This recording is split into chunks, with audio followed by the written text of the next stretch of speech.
The 55th session of the Economic Commission kicked off yesterday in Addis Ababa. This meeting consists of a preparatory meeting of the Committee of Experts of the Conference of African Ministers of Finance, Planning, and Economic Development, followed by the ministerial segment of the conference. Now, the conference is one of the premier forums on the continent for dialogue and exchanges of views among African ministers responsible for finance, planning, and economic development, and governors of central banks on issues pertinent to the development of the agenda of Africa. Let's take a listen. Security and development as part of the same continuum.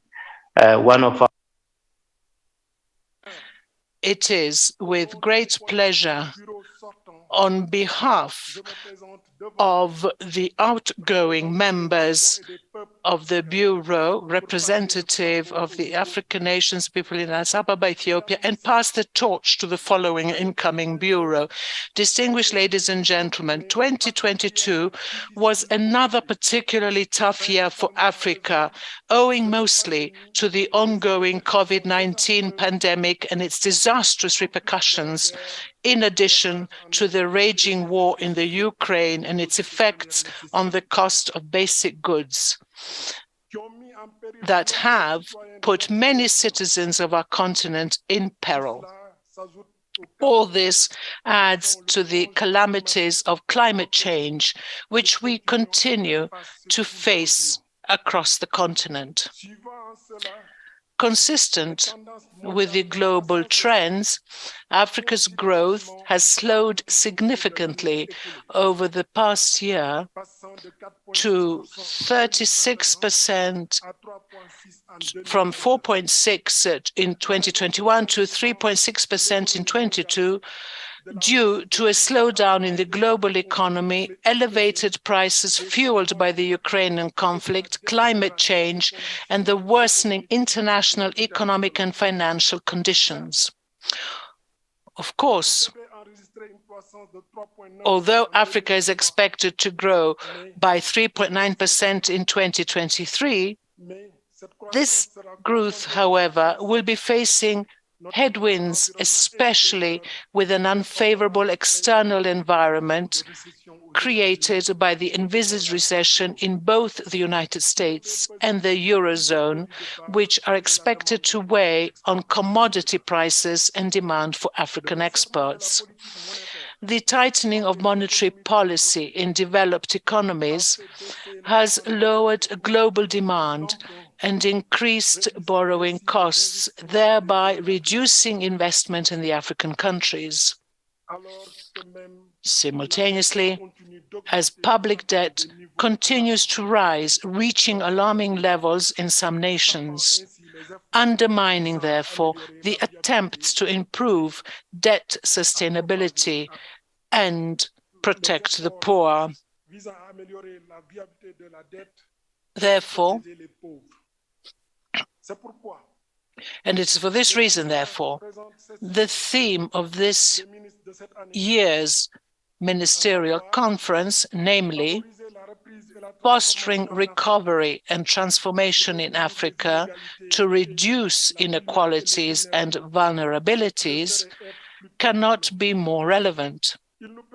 It enables us, as Africa, to evaluate and implement methods to alleviate the impact of overlapping and ongoing shocks in Africa, which has led to the emergence of a large number of newly poor and vulnerable people. We need, therefore, to ensure that we build a resilient Africa. Distinguished delegates and experts, in this context, I would like to briefly raise some of the activities that the ECA was able to conduct during the past year in dealing with some of these pertinent issues. As you're all aware, the 54th session of the Conference of African Ministers of Finance, Planning and Economic Development, held in Dakar, adopted 10 resolutions tasked to ECA. It is my great pleasure to welcome you all to Addis Ababa for the meeting of the Committee of Experts of the Conference of African Ministers of Finance, planning, and economic development. I would like to express my deep gratitude to the government and people of the Federal Democratic Republic of Ethiopia for their hospitality and generosity extended to all participants at this meeting. I'd also like to extend my profound appreciation to the Bureau of the 54th session, led by His Excellency Ambassador Lamini Thiaw, who have shown great leadership in guiding the work of ECA up to this point. Excellencies, ladies and gentlemen, this year's theme, Fostering Recovery and Transformation in Africa to Reduce Inequalities and Vulnerabilities, reflects the persistent, compounding, and deepening multiple crises that Africa is facing, which are continuing to perpetuate and exacerbate levels of poverty and inequality that were already significant before these recent global shocks. Africa currently leads in global poverty. The continent is home to more than half of the world's poor, 58.8% in 2022 to be precise, overtaking South Asia, which has about 37.6%. In the wake of COVID-19 outbreak, 62 million people were pushed into poverty in just 1 year, with an additional 8 million estimated to have joined their ranks by the end of 2022. As many as 149 million non-poor, or about 10% of Africa's population, remain at high risk of falling into poverty. Excellencies, distinguished delegates, all in all, 695 million people in Africa are either poor or face the risk of falling into poverty. This represents 50% of the continent's population. Women and girls remain particularly vulnerable, and we are facing a potential reversal of the hard-won gains made on gender equity. Africa cannot just stay the course and hope that it gets better. It must lead the change.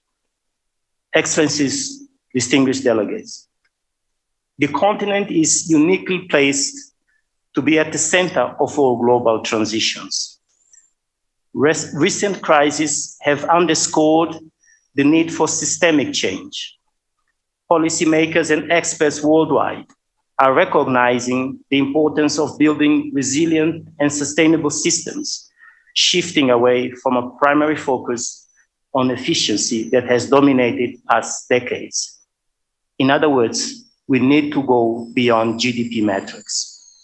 This represents a paradigm shift of historic significance, and it is our generation's responsibility to ensure that Africa embraces this change and harness the continent's potential. We must ensure the necessary investments in sustainable building up of capital in critical areas, including human infrastructure and natural capital, to provide us with the needed environment to achieve the ambitions of the 2030 Agenda and Agenda 2063. We need to de-risk investments on the continent through advances in hard and soft infrastructure. To accelerate the implementation of these two critical agendas, governments must design strategies and planning frameworks that simultaneously integrate economic, social, and environmental objectives as part of the same continuum. In 2023, the incoming Bureau will have a massive task to support member states and the ECA to advocate for key changes that are required for Africa to recover better from recent shocks and transform from this specially testing time in history that the continent and the world has found themselves in. Excellencies, 2022 was a particularly difficult year, and mostly due to multiple and overlapping shocks and risks. As a result, an array of development challenges has arisen across the continent, among others, the inflation and the rising cost of living, household poverty, food insecurity, energy insecurity, and social instability.